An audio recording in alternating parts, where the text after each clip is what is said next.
معزز خواتین و حضرات، میں ہوں میاں طاہر اور ہم پیش کرتے ہیں آپ کے لیے پروگرام فتاوی آن لائن، اور یہ پیشکش ہے مرکز الحرمین الاسلامی ستیانہ روڈ فیصل آباد پاکستان کی، اور ہمیں خصوصی تعاون حاصل ہے گلیکسی کیبل نیٹ ورک کا، کہ جن کے تعاون سے فتاوی آن لائن یہ پروگرام براہ راست ہر اتوار عصر تا مغرب آپ کی خدمت میں پیش کیا جاتا ہے۔ اپنے مسائل کے حل کے لیے ہمیں کال کیجئے۔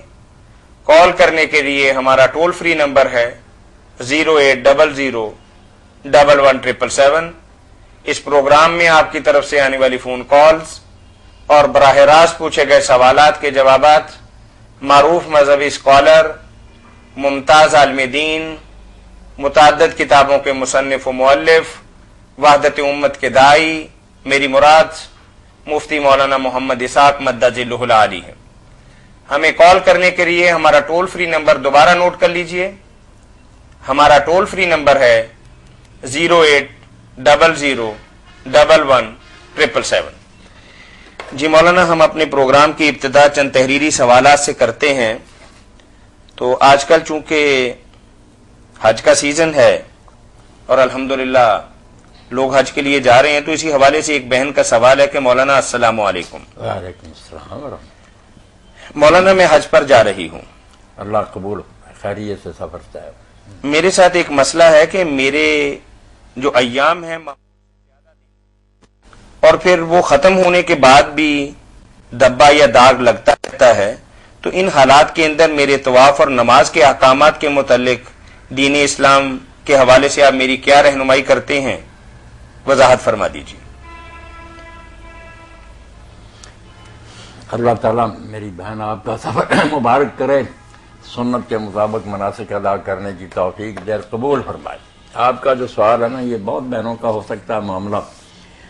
تو اگر آپ کی یہ حالت ہے کہ آپ کے دن اب نہ کسی نظم و ضبط کے تحت نہیں رہے، کچھ ان میں بد انتظامی ہو گئی، زیادہ دن آتے ہیں، تو ایسا ہونے سے پہلے جتنے دن آپ کے ہوتے تھے نا حیض کے مہینے میں، اتنے دن اگر آئیں اور آپ کو پتا ہو کہ یہ دن ہوتے تھے، تو اتنے دن چھوڑ دیں، مسجد میں نہ جائیں، اپنے آپ کو ناپاک سمجھیں، اور جب وہ دن گزر جائیں تو پھر آپ غسل کر کے نا، بے شک خون آتا رہے، اب وہ بیماری بن گئی آپ کے لیے جائز، مسجد میں بھی جائیں، طواف بھی کریں، سارے کام کریں، نمازیں بھی پڑھیں، سب جائز ہے۔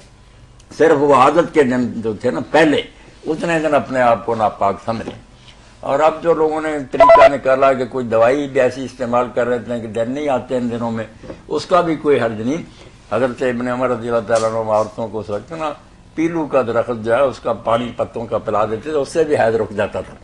تو جو بھی آپ کر لیں ٹھیک ہے، بس جتنے دن آپ پہلے ناپاک ہوتی تھیں اتنے دن سمجھنے آپ کو ناپاک، جب وہ دن گزر جائیں غسل کر کے آپ نمازیں طواف سب شروع کریں، مسجد میں بھی جائیں، پاک ہی پاک ہیں پھر آپ۔ جی مولانا، اس میں کوئی شرط تو نہیں ہے کہ دو نمازیں کے لیے ایک وضو جو ہے وہ نہیں چلے گا، ہر نماز کے لیے الگ الگ وضو کرنا پڑے گا؟ کچھ علماء اس حوالے سے بھی بات وضو کرتے ہیں۔ کرنا چاہیے، ہر نماز کے لیے وضو الگ کرے، غسل کی ضرورت نہیں، کئی لوگ تو غسل بھی کرتے ہیں نا، ٹھیک، غسل ایک ہی کافی۔ کوئی ایسی گنجائش بھی ہے کہ ہر نماز کے لیے الگ وضو نہ کرنا پڑے؟ ہاں، یہ بھی کر سکتی ہیں، چونکہ حرم کے اندر ایک دفعہ بندہ چلا گیا تو نکلنا مشکل، نکل کے پھر دوبارہ آنا کو 1 گھنٹہ تو لگ ہی جائے گا، بہت مشکل۔ تو ان حالات کے اندر تو بندہ 5 وضو جو ہے وہ 5 گھنٹے تو وضو کے لیے درکار ہے۔ نہیں، پھر وہ بس ایک وضو سے جتنی نمازیں پڑھی جا سکے پڑھیں، کوئی بات نہیں۔ ٹھیک،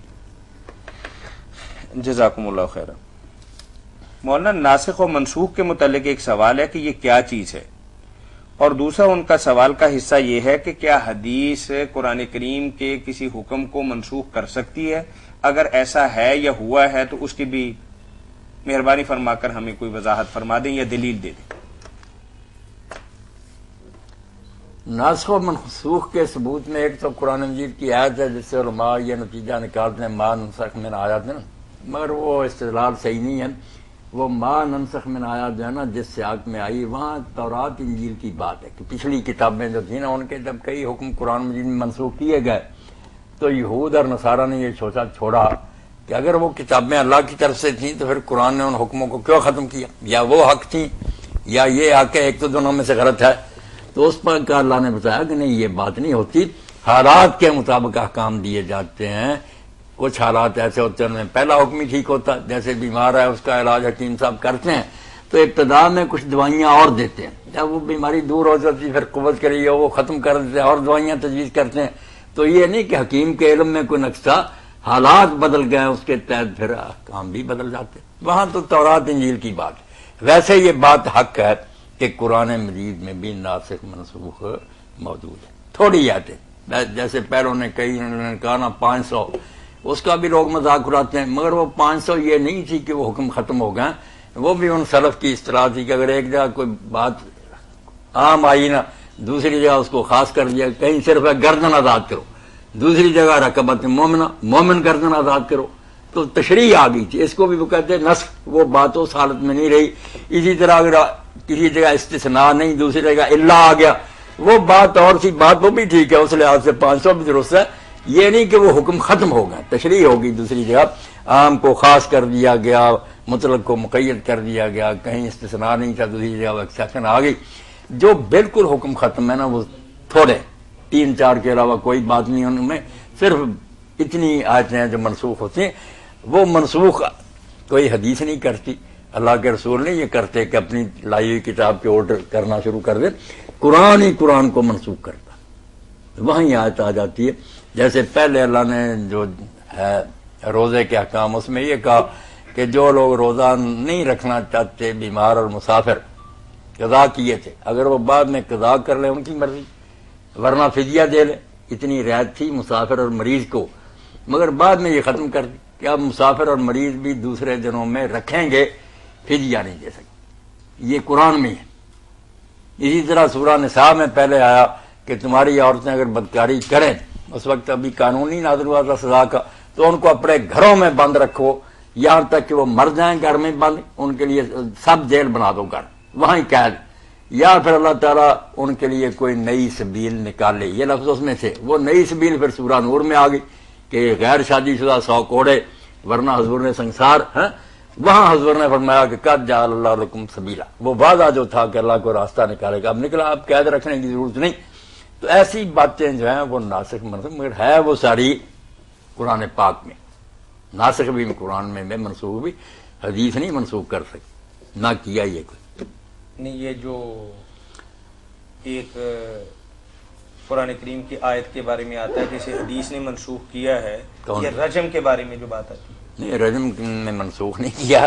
قرآن مجید میں جو بات تھی کہ زانی مرد اور زانی عورت کو 100 کوڑا مارو، حضور نے اس کی تشریح کر دی کہ وہ کنواروں کے لیے ہے، شادی شدہ ہیں ان کے لیے سنسار ہے۔ یہ ایک زائد حکم دیا، اس کو نہیں ختم کیا، وہ حکم اب بھی اسی طرح کہ وہ زانی اور زانیہ جو ہے صرف زانی زانیہ، یہ حدیث میں محسن ہو گیا ساتھ کہ شادی شدہ، ایک شرط بڑھ گئی نا، صرف زانی زانیہ نہیں رہا، شادی شدہ زانی، یہ تشریح ہے، وہ حکم ابھی بھی اسی طرح ہی ہے کہ جو زانی اور بعض تفسیر کی کتابوں میں لکھا ہوا ہے کہ مولانا اس میں یہ لکھا ہوا ہے کہ فرجموہم البتہ، کچھ اس طرح کی آیت بنائی ہوئی ہے۔ اب وہ آیت کہتے ہیں نا، آیت نہیں منسوخ کیا تھا، اگرچہ وہ کہانی ہے غلط، یہ کوئی بات نہیں کہ آیت ہوتی تھی، اللہ تعالیٰ اس کے لفظ اٹھا لے گیا، حکم رہ گیا، الفاظ اللہ نے اٹھا لیے۔ ناسخ منسوخ کی ایک قسم یہ بھی کہتے ہیں کہ منسوخ تلاوہ، کہ لفظ اللہ نے واپس لے لیے، لفظ نہیں رہے، حکم اب بھی، مگر یہ ٹھٹھے کی بات ہے، حکم کا پتہ تو لفظوں سے چلتا، اس لیے لفظ رہیں گے تو لوگ پڑھیں گے کیا حکم ہے۔ اور پھر یہ بھی نہیں کہ وہ چلے گئے تھے، انہیں کیسے پتہ لگا کہ الشیخۃ والشیخۃ، پھر لفظ تو آپ کے پاس پڑے ہوئے، کہاں چلے گئے وہ؟ اگر اللہ نے سینوں سے نکال لیے تھے تو آپ کو کیسے یاد رہ گئے؟